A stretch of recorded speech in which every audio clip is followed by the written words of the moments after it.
Veseli me, da smo skupaj s sodelavci na Mestni občini Maribor z zavodom PIP in Prizmo ponovno zagnali proces obljubljenega participativnega proračuna.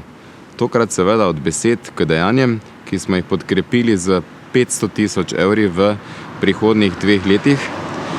Svet razmišlja globalno, ustvarjamo ga pa skupaj lokalno. Tudi mi v Mariboru.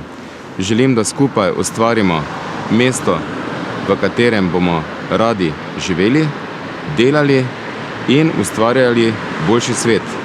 Draga Mariborčanka, dragi Mariborčan, potrebujemo prav tvoj predlog, da bomo skupaj lahko glasovali o njem.